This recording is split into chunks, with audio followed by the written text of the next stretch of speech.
En el caso de FENATE es un sindicato minoritario que está, digamos así, haciendo sus últimos estertores, tratando de azuzar a la violencia y no van a tener éxito. Yo acabo de disponer que si es necesario que se detenga el proceso de planilla hasta después del 13 de marzo para asegurar que a ningún huelguista se le pague el mes de marzo, se haga de esa manera. Porque no puede ser que se juegue con los derechos de los niños y niñas del Perú a la educación. Y estamos conectados vía Zoom con el ministro de Educación, Óscar Becerra, que ha tenido la gentileza de atendernos, pese a que entiendo está a punto de embarcarse en el aeropuerto Jorge Chávez. Ministro, buenos días. Buenos días, Nicolás. Un gusto saludarte. Muchas gracias por la invitación. Ministro, comencemos así puntualmente. Inicio de clases, es decir, ya empezaron las clases, ¿no es cierto?, en los colegios particulares, pero el 13 definitivamente empiezan las clases en todo el Perú. ¿Esto va a ser posible en lugares como Puno? ¿Cómo se va a manejar lo de Puno? Bueno, en el caso de Puno hay una, diría yo, buena noticia, y es que el gobierno regional se ha comprometido a garantizar las 39 semanas de clase para todos los niños y niñas de Puno. Lo interesante es que por fin coincidimos en algo. La educación no puede ser una herramienta de violencia, mucho menos contra los niños. Las regiones, en función de sus circunstancias especiales, de acuerdo a la norma, pueden variar en alguna medida la fecha de inicio, y las autoridades regionales de Puno han decidido que sea el 20 de marzo. Eso está dentro de sus prerrogativas y saludamos el hecho de que por fin haya un tema común sobre el que podemos empezar a conversar. Ahora, lo que ellos dicen, lo que dicen los puneños es que no es verdad que haya llegado todo el material educativo, que falta parte del material educativo, pero en segundo lugar que hay problemas serios para la distribución del material, porque si bien ha llegado parte del material, no tienen los recursos para la distribución, es decir, no tienen el dinero para contratar la movilidad que se encargue de distribuir este material, que es un problema, sinceramente, que debía ser muy fácil de resolver, ¿no? ¿De quién depende esto? De que se resuelvan estas cosas tan prácticas. Es cierto, Nicolás. Es parcialmente cierto, Nicolás. Los materiales programados para julio de este año no han llegado, porque no tiene sentido que lleguen. El 100% al que me he referido siempre es el 100% de los materiales que se necesitan para iniciar las clases el 13 o el 20 de marzo. Adicionalmente, también hemos entregado lo que corresponde a la segunda entrega programada para mayo. De manera que es parcialmente cierto cuando se dice no ha llegado todo. Claro, lo de julio no ha llegado. Y el tema de los fondos, ha habido un problema de interpretación o de formulación legal que demoró la transferencia hacia las regiones de los fondos necesarios para el último tramo. Sin embargo, muchos gobiernos regionales, y el de Puno entre ellos, porque lo ha declarado el presidente del gobierno regional, están asumiendo con cargo a devolución el traslado, pero en el caso particular de Puno tenemos además, por si acaso, el apoyo de las Fuerzas Armadas y las Fuerzas Policiales para completar este último tramo, tanto en Puno como en cualquier región que lo solicite. Tengo entendido que hay algunas regiones que han pedido el apoyo de las Fuerzas Armadas y Fuerzas Policiales para el último tramo, y lo estamos haciendo. Para el tema de la distribución. Ahora, ¿qué va a pasar con el sindicato, el FENATE, el sindicato al que pertenece y era promovido el profesor Pedro Castillo, que ha anunciado una paralización? Ahora, esto va a ser una prueba de fuerza, ¿no es cierto? Pero ustedes han sido notificados de esta paralización. ¿Cuán representativo es del Magisterio Nacional este sector? Porque por el otro lado, el SUTEP, que es la organización, digamos, histórica del Magisterio, ha dicho que van a clases del 13, ¿no? Es cierto, el sindicato que representa oficialmente al magisterio en las negociaciones colectivas es el SUTEP, porque es el mayoritario. En el caso de FENATE es un sindicato minoritario que está, digamos así, haciendo sus últimos estertores, tratando de azuzar a la violencia, y no van a tener éxito. Yo acabo de disponer que si es necesario que se detenga el proceso de planilla hasta después del 13 de marzo para asegurar que a ningún huelguista se le pague el mes de marzo, se haga de esa manera. Porque no puede ser que se juegue con los derechos de los niños y niñas del Perú a la educación. Ese es el real abuso de derechos humanos, sobre todo con una plataforma de lucha que no tiene absolutamente nada que ver con la educación ni con el magisterio.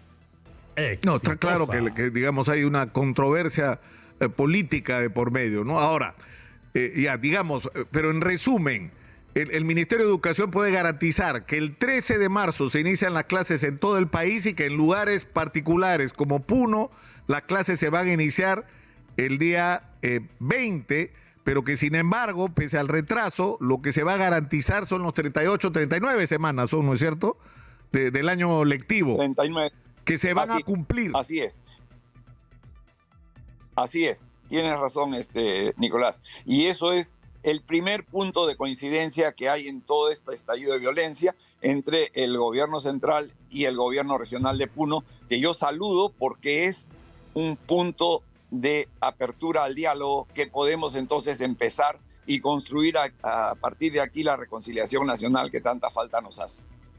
Ahora, en el camino de la reconciliación, ¿qué pasos concretos se están dando en relación a lo de Puno, que es el lugar, sin ninguna duda, más conflictivo? Es decir, ¿hay algún nivel de acercamiento? ¿Ha habido reuniones con el gobernador regional, por ejemplo? Aún no, tengo entendido que aún no han habido reuniones, por eso es que saludo este pronunciamiento en el que coincidimos, porque es a partir de las coincidencias y no de las diferencias que se inicia el diálogo. Lo que estamos haciendo como gobierno central es organizar este convoy de ayuda humanitaria en el cual se está trasladando a Puno muchos materiales necesarios para el día a día de la población y para garantizar que se desbloquean las vías y que llegan medicamentos a los hospitales, útiles a los niños, etcétera. Ahora, ¿cómo se va a resolver el tema más importante, ministro, de la irritación de los puneños con respecto a cómo se manejó la crisis ahí y sobre todo el caso de Juliaca, donde murieron 17 personas y además el suboficial Zonco, ¿no es cierto?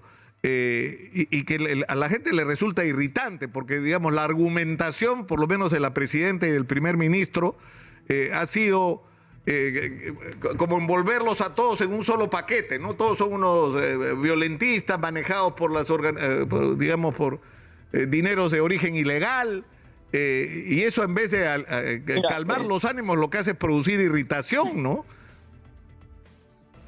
Nicolás, mira, no coincido totalmente contigo. Las expresiones de la señora presidenta constitucional de la República han sido siempre conciliadoras. Es más, para algunos han sido excesivamente conciliadoras. Ella ha estado siempre con los brazos abiertos y la voz por el diálogo. Sin embargo, cabe señalar que ninguna negociación en situaciones violentas como la que enfrentamos puede empezar tratando de resolver los extremos de las diferencias. Se empieza tratando de resolver los puntos comunes. Recordemos, por ejemplo, que cuando empezaron las conversaciones de paz por la guerra de Vietnam, lo primero en que se pusieron de acuerdo fue la forma de la mesa en que iban a sentarse a negociar. Algo que parecía trivial, pero que tuvo el efecto de demostrar que por diferentes que fueran las posiciones, podían sentarse a conversar sobre algo. En nuestro caso no estamos tan distantes, porque ya hay un punto de coincidencia. El gobernador regional, el gobierno regional de Puno y el gobierno central estamos de acuerdo en que no se puede sacrificar un solo día de clases de los niños. Sentémonos a conversar a partir de ahí y eventualmente llegaremos a los extremos, porque lo que no se puede hacer, aunque a algunos les gusta alimentar, y no te estoy acusando de esto, sin embargo, es una cosa que sucede sobre todo en las redes sociales, que viven de acentuar la polarización. Tenemos que partir de temas que tenemos en común y así iremos paso a paso hasta llegar a la reconciliación nacional tan urgente en estos momentos. Claro, porque un tema que ha resultado irritante, y entiendo, no solamente para los puneños, sino ahora, me imagino el ánimo que debe haber entre los miembros de las Fuerzas Armadas y de la policía, son las declaraciones del premier Otárola ante la Fiscalía en el sentido de deslindar toda responsabilidad personal sobre los muertos. Ahora resulta que los muertos son responsabilidad exclusivamente de los policías y militares. y no hay responsabilidad de ningún político sobre la decisión de cómo se hicieron las cosas que terminaron con muertos. O sea, yo no me imagino cómo podrían terminar de otra manera las cosas en Ayacucho, por decirlo, si decides que intervengan las Fuerzas Armadas a enfrentar una protesta social cuando las Fuerzas Armadas no están preparadas para enfrentar una protesta de estas características. Ahí va a haber muertos de todos modos. Es más, acá lo advertimos, cosa que me parece horrible haber tenido razón. O sea, me parece triste, lamentable, ¿no? Decir a estas alturas tuvimos razón, ¿no? Cuando les advertimos lo que iba a pasar. Y igual lo hicieron. Bueno, tienes razón en que es triste cuando algo como lo que pasó sucede. Y también, así como tú anunciabas estas cosas, habían los que anunciaban que los asusadores estaban desesperados buscando muertos, claro, porque eso les daba elementos para continuar con la protesta. Y creo que el rol responsable es el que además yo personalmente quisiera asumir en mi función de ministro de Educación, es que tenemos que educar al pueblo en cómo se protesta pacíficamente, qué significa protesta pacífica y buscar evitar los puntos extremos. Busquemos los puntos de coincidencia, hagamos el esfuerzo. La presidenta se dirige todo el tiempo a los hermanos y hermanas puneños como queridos hermanos, independientemente de la orientación política que puedan tener. Creo que ese es el camino a la reconciliación, el buscar lo que nos une y no lo que nos separa. Tenemos que hacer el esfuerzo porque somos un solo país. Claro, Oscar, eso es claro, pero el problema es cómo resuelves en este momento la herida de los muertos, ¿no es cierto? Porque yo sigo pensando, no sé si compartes mi opinión, que las cosas pudieron ser... Escúchame, Oscar, la historia pudo ser otra en Puno. Hoy podríamos estar discutiendo quiénes fueron los... Mira lo que te voy a decir. ¿Quiénes fueron los energúmenos que quemaron el aeropuerto de Juliaca y que le hicieron daño? No al gobierno, le hicieron daño a los puneños porque le jodieron el aeropuerto y en este momento estaríamos con las fotos de todos los promotores de ese ataque salvaje a un aeropuerto que es de todos los peruanos y sobre todo de los juliaqueños, de la gente de San Román. Es decir, estaríamos en otra discusión. Ahora estamos discutiendo, o sea, porque el aeropuerto lo puedes reconstruir, Oscar, ¿no es cierto? Y puedes usar los seguros, y puedes identificar a los vándalos, los sinvergüenzas, los promotores de la violencia y del odio en este país que querían quemar ese aeropuerto. Pero eso lo que no puedes hacer es resucitar a los muertos. A los muertos no lo puedes resucitar. Pudieron hacer las cosas de otra manera. Ni a los policías ni a los demás peruanos. Claro. O sea, han muerto peruanos, policías y no policías, y eso no va a regresar. Pero si seguimos con el discurso de hubiéramos hecho esto o hubiéramos hecho lo otro, la historia lamentablemente no se puede reescribir. Lo que tenemos que tratar es de no repetirla. Y el no repetirla pasa por buscar lo que nos une, lo que nos reconcilia. Es cierto que es muy difícil en este momento hablarle a la esposa de uno de los policías muertos en cuyo velorio estuve, que hay que reconciliarse. Como también es difícil hablarle a la madre y al marido de esa mujer y ese niño que murieron en una ambulancia porque no pudieron cruzar el bloqueo, y a los otros muertos. No, ahorita los cabos Frank Canazas y Alex Quispe, ¿no? Que se han muerto ahogados cruzando el río. Tenemos que ser claros en que esta violencia partió de un grupo de asusadores que han escondido la mano, que empujaron a nuestros hermanos y hermanas manipulados a una violencia que no es característica del pueblo peruano, pero que se dejó llevar justamente porque somos incapaces de juzgar críticamente lo que nos... Oscar, por un defecto de educación que hay que corregir. Tenemos que ir a la pausa, yo te ruego, sé que todavía tienes tiempo antes de subirte al avión, por favor mantente conectado. Te voy a agradecer que si has tenido la gentileza de conectarte desde el aeropuerto, te mantengas conectado porque tengo una pregunta. O sea, ¿no hay alguna fórmula para crear un clima tipo, de decir cosas como esta, ¿no es cierto? Suspendemos toda operación, creamos una comisión que investigue de manera independiente las muertes que han ocurrido en Puno, todas, y nos sentamos en una mesa, si no quieren con el gobierno, con intermediarios. No sé, alguna fórmula que baje la tensión y pare la violencia en Puno y abra, no sé, hay que pensar, para eso, no, para eso somos viejos, hemos estudiado, algo sabemos, algo inteligente se nos tiene que ocurrir para darle una salida, ¿no?, a una situación tan complicada. Vamos a la pausa, regresamos con Óscar Becerra, ministro de Educación. Estamos comunicados vía Zoom con el ministro de Educación, que se encuentra en este momento a punto de viajar, ha tenido la gentileza de atendernos en el Aeropuerto Internacional Jorge Chávez. Ministro, es decir, alguna solución inteligente distinta a las que se están aplicando tenemos que encontrar, ministro. Yo creo que todos tenemos que hacer el esfuerzo, y el problema número uno es Puno. ¿Cómo resolver el tema de Puno? ¿Cómo crear un clima de diálogo, de entendimiento, por lo menos de contacto, ¿no?, para empezar a resolver esta situación tan difícil que se ha generado con esta región? Mira, estoy totalmente de acuerdo que hay que buscar soluciones y, como te digo, creo que este primer punto de coincidencia, que es la educación de los niños del Perú, puede ser un punto de partida. Obviamente es complicado, pero se me ocurre, pensando en voz alta, que es lo que hay que empezar a hacer, buscar más puntos de coincidencia y sentarnos a la mesa.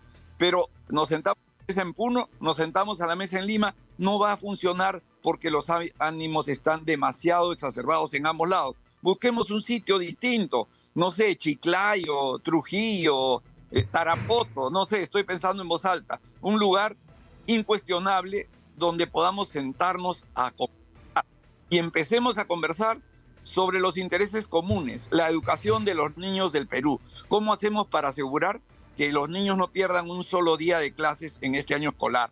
Y después pensemos, ¿cómo hacemos para que ni un solo puneño, policía o civil, sea damnificado, sea herido? ¿Cómo hacemos para que los puneños puedan ganarse la vida? Porque el suspender la fiesta de la Candelaria ha significado el hambre para muchas familias en Puno. Por supuesto. Entonces, ¿cómo hacemos para que debería ser un interés común? Pero no lo hagamos donde los ánimos están exacerbados. A mí me piden que vaya a Puno, voy a Puno, pero no voy a ir sin la protección adecuada, porque pudiera resultar dándoles un rehén más con el que negociar. Y eso es un riesgo fruto de la desconfianza generada por Oscar, la violencia. Mira, Óscar, lo que ha pasado en Ilave, en este pueblito cercano a Ilave. Había esta patrulla donde estaban los cabos Frank Canazas y Alex Quispe. Y ahí había una decisión que tomar. Tenías como 300 manifestantes delante y un grupo de militares, que creo que eran 20, 30. Había dos caminos. O los militares enfrentaban a los manifestantes y morían 40 personas, o 30 o 20 o no sé, porque los militares solo tienen fusiles para enfrentar a los manifestantes. O hicieron lo que hicieron, Óscar, expusieron, fíjate tú el valor que tiene como mensaje lo que ha pasado con estos dos cabos del ejército. O sea, que han preferido poner en riesgo sus propias vidas, a ahondar la herida. Porque la otra opción era ahondar heridas, más muertos entre la población, y prefirieron morir ellos incluso, poner en riesgo su vida. Esto tiene un valor emblemático, Óscar. Esto es un gesto extraordinario. Pero por supuesto, o sea, esos son los verdaderos héroes de la democracia, los que han sacrificado sus vidas para salvar las 300 vidas de los manifestantes que podrían estar muertos hoy día si ellos se defendían. Decidieron no defenderse y dar, como dice la Biblia, la vida por sus hermanos. Eso es lo que tenemos que rescatar, pero no podemos hacerlo en un sitio donde se está azuzando la violencia. Tenemos que hacerlo en un sitio donde se pueda conversar, donde se pueda ir más allá de lo evidente.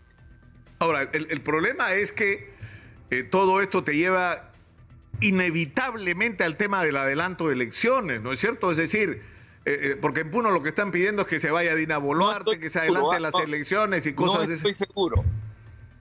No estoy seguro, porque, como te digo, si recuerdas el capítulo de Bruto y Antonio frente al cadáver de César en el Julio César de Shakespeare, te darás cuenta que a la masa es muy fácil manipularla para que piense lo que tú quieres, creyendo que es lo que ellos piensan.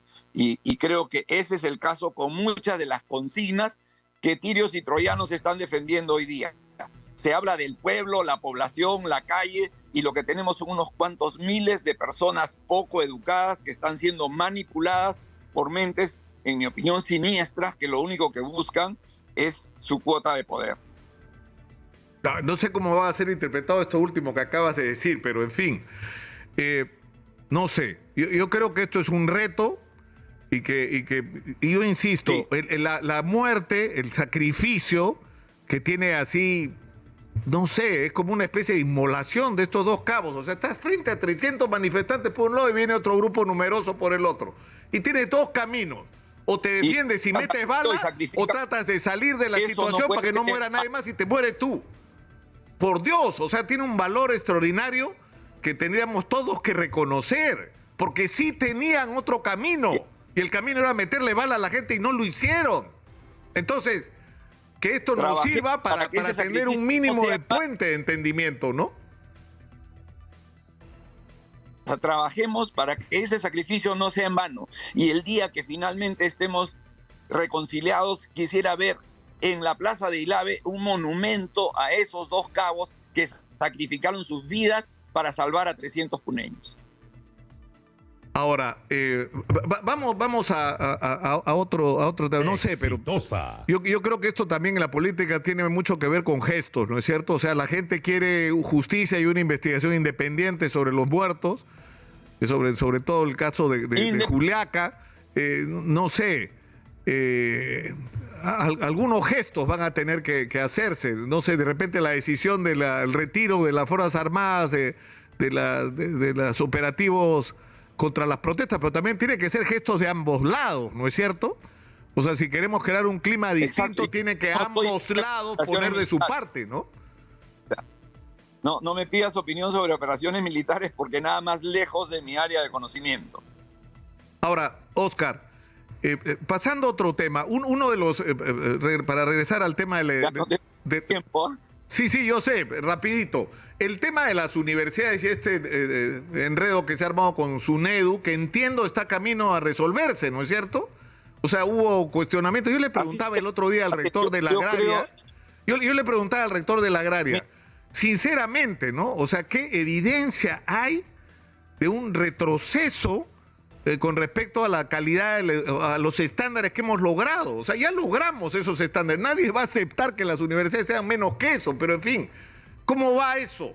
O sea, tú tuviste una reunión con los representantes de las universidades privadas o un sector del consorcio de las universidades privadas, ¿no es cierto? Que reúne a la Católica, la Cayetano, la Pacífico y la de Lima. ¿Qué pasó en esa reunión?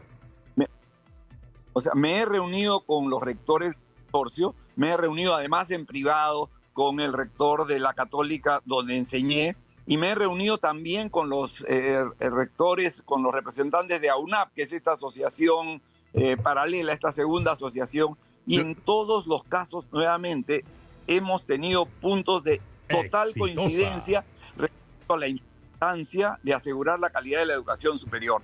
Tú no sabes cómo le han hecho la vida a cuadritos la SUNEDU antigua a las propias universidades del consorcio, con una de las probablemente mejores universidades del Perú, como es Cayetano, teniendo que esperar 1 año y medio para que le den licencia a un programa de prestigio internacional que ellos tenían y que simplemente estaba enredado en la burocracia de SUNEDU. Que le hagas eso a la Cayetano, consorcio o no consorcio, es inconcebible. Que un expediente de renovación de licencia o de modificación de licencia tenga millones de páginas, que necesites camiones de papel para poder presentar los planes de estudio distintos a los que SUNEDU te obligaba, porque si cambiabas un curso de presencial a virtual, tenías que hacer todo un plan de estudios nuevo para que te acepten la licencia, como tuvieron que hacer algunas universidades hasta que se dieron cuenta de disculpa la expresión, estupidez que eso era, y cosas como esa. No ha habido un solo punto de diferencia en mi reunión con los representantes de AUNAP. No puede ser que haya una universidad con 20 años de comisión organizadora. No puede ser que sean tan incapaces las personas que están a cargo o las autoridades que tienen que darles las facilidades, que una universidad no puede elegir a sus autoridades legítimas en 3, 4 años. Ningún rector tiene un mandato de más de 5 años y hay comisiones organizadoras que tienen más de 6 años la misma y universidades que tienen 20 años con comisión organizadora. Eso no tiene nombre y tiene que arreglarse. Y tenemos que cumplir la ley.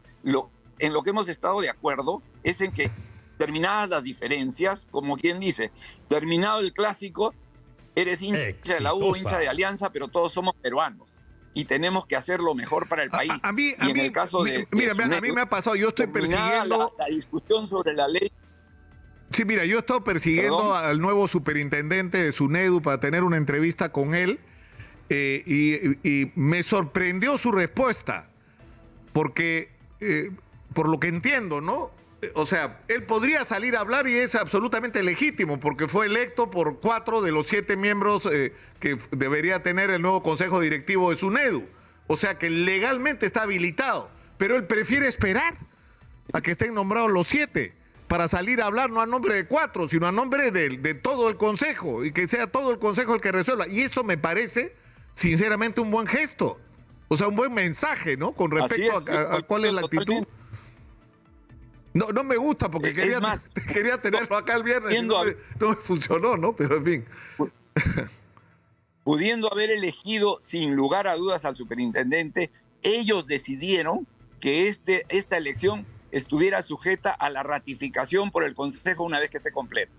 Eso me parece muy positivo, al igual que su declaración de principios de que van a velar por la calidad y de que no revisarán decisiones de licenciamiento, a menos obviamente que hayan evidencias de malos manejos o de cosas abiertamente ilegales, ¿no? No, claro, porque ya los estándares están claros, ¿no es cierto? El problema es que hay algunos temas, y yo no te quiero comprometer como ministro de Educación, pero que para mí hasta el día de hoy no tiene explicación. El tema de la Universidad Peruana Alemana yo no lo entiendo, Óscar. O sea, exigían requisitos absolutamente rigurosos y esta es una universidad montada sobre una ferretería, que además era al final una universidad prácticamente de papel, tan de papel que terminaron vendiéndola. Cuando tú, o sea, exitosa. Es una universidad que se ha cambiado de mano 3 veces. Y no te pases. Y los casos como el... ¿No? Prefiero tienes que embarcar. Ya no me corresponde. No, por eso no te quiero meter en Honduras. Pero hay un punto, ministro, que quiero antes de subirte al avión, que quede pendiente. Infraestructura educativa. La situación ya es evidentemente catastrófica y algo que corresponda al nivel de la crisis tiene que hacerse. Dejemos eso como agenda, ministro, para la próxima conversación. De todas maneras, sí. Desesperante la situación. Muchas gracias, Óscar. Muy gentil por atendernos. Óscar Becerra, ministro de Educación, ha estado en la línea.